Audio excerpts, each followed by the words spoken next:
Hello and good morning, children. Let's start with our new chapter, that is The Diamond Maker. It's written by H.G. Wells. Now, this is again a science fiction story which we are going to read just now. So, we'll try to finish this in 2-3 parts. Let's see how it works. So, we'll start from page number 114 from your literature book, Pathways. Now, this story again it tells you something about like how these people like it is imaginative only, and how this the a man he tries to make some artificial diamonds because he knew that diamonds are very costly, and obviously a person who tries to invent or make some different things, obviously at the end they can make a lot of money.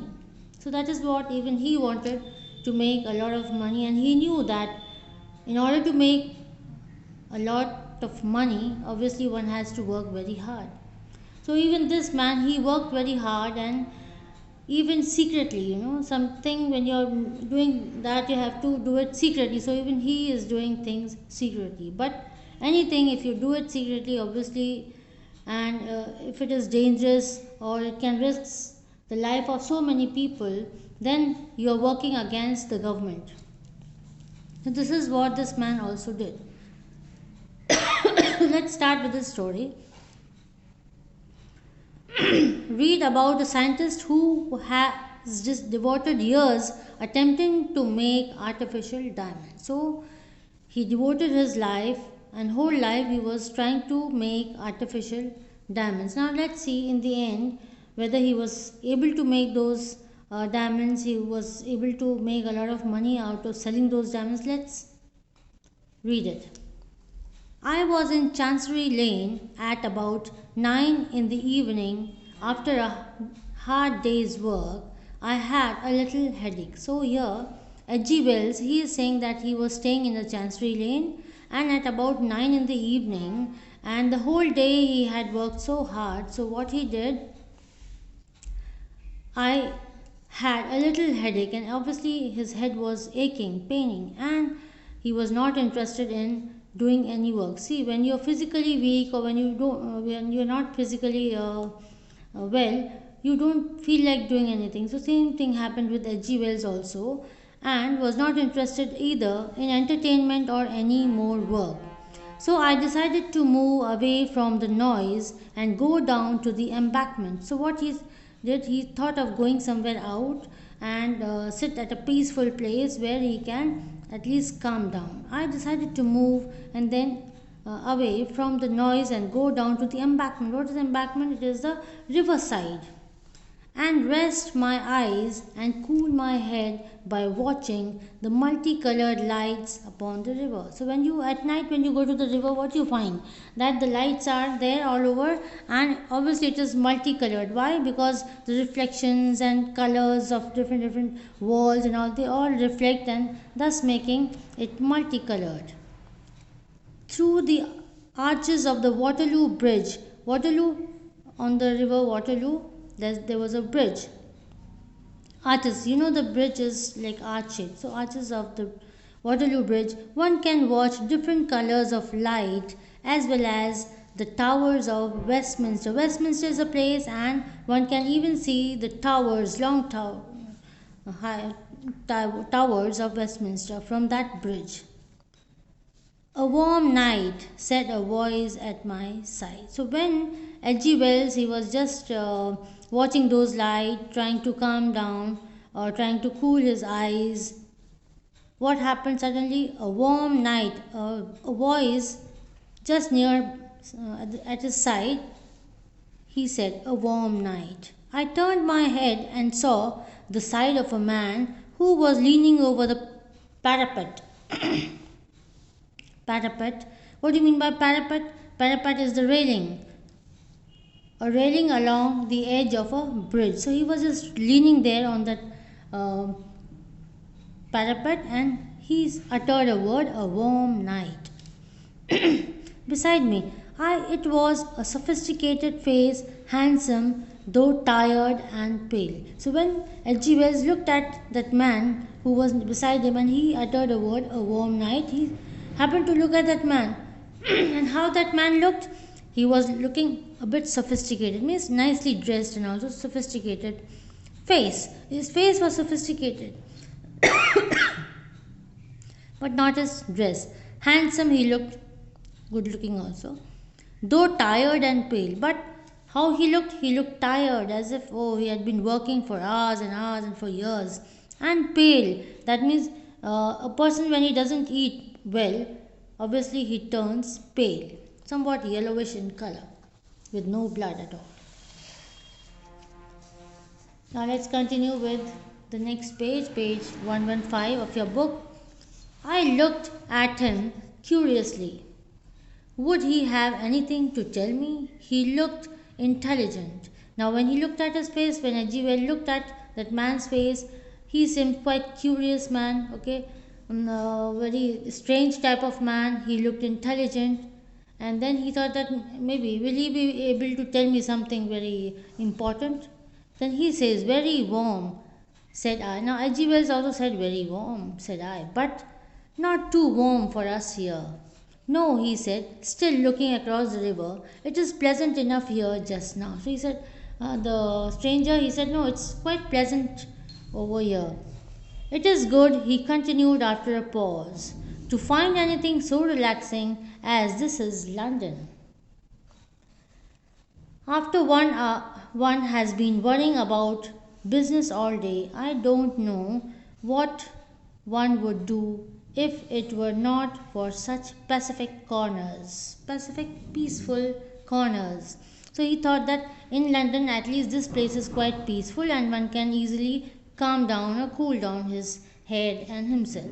He spoke with long pauses between the sentences. Now, this man, he had a particular style of talking, So, how he spoke actually, long pauses, like he would utter two words and then after few seconds again he'll say something else. So, actually, when you talk like that, the importance breaks. It doesn't have a lot of importance. So, he spoke with long pauses between the sentences. Sometimes I doubt if it is of any importance. I feel like throwing away everything, name, wealth, and position, and do some small business. So, what? So, he thought actually that sometimes I doubt if it is of any importance. I feel. So, let us see. He spoke with long pauses between the sentences. Okay. Sometimes I doubt if it is of any importance. I feel like throwing away everything, name, wealth, and position, and do some small business. So, what he said, that man, he said that sometimes I doubt that if I feel like throwing away all everything, name, wealth, and position, and do some small business.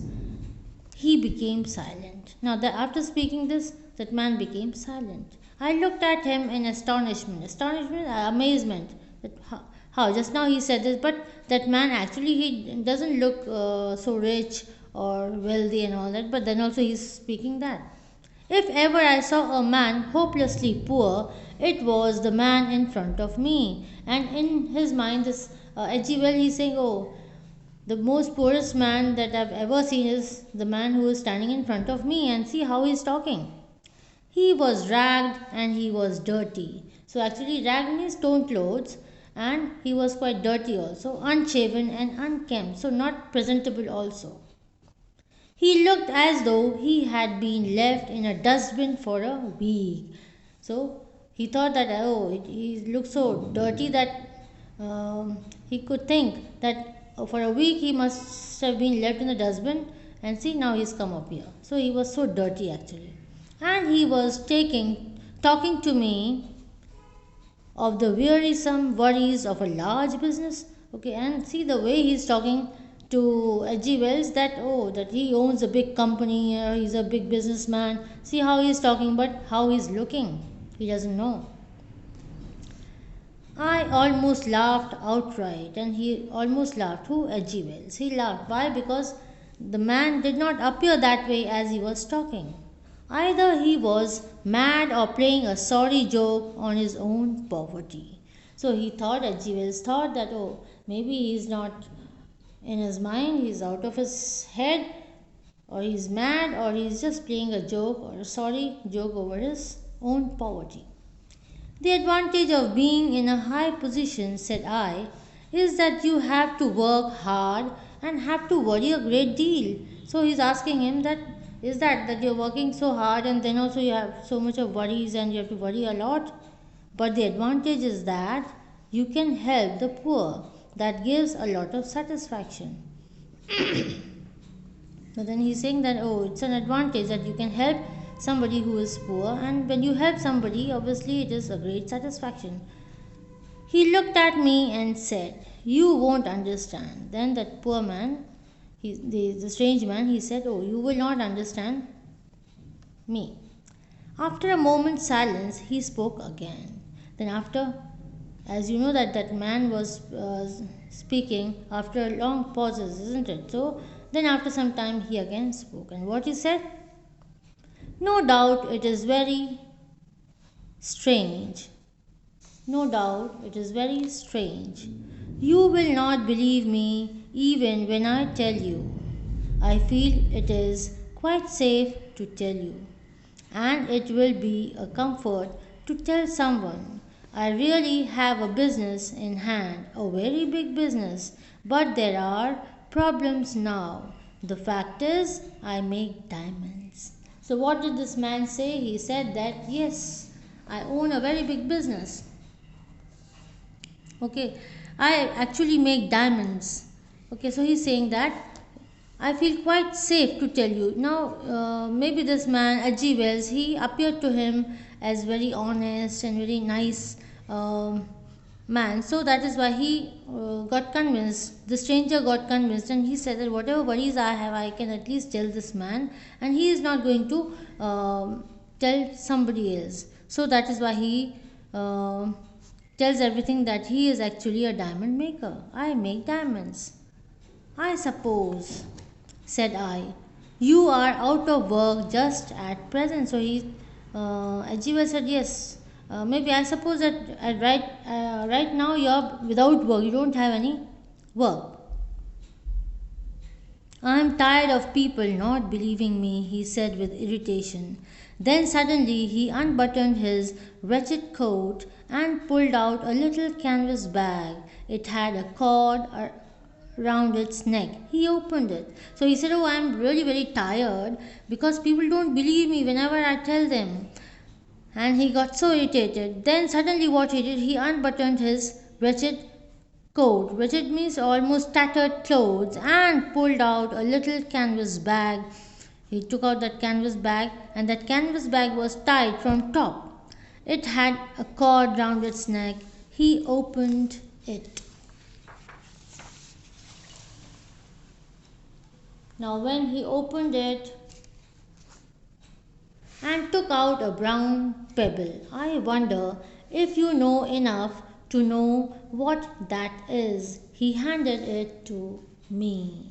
And then what he did, he took out one brown pebble from that bag, and then he handed over to H.G. Wells, the narrator of this story. I wonder if you know enough to know what that is. He handed it to me.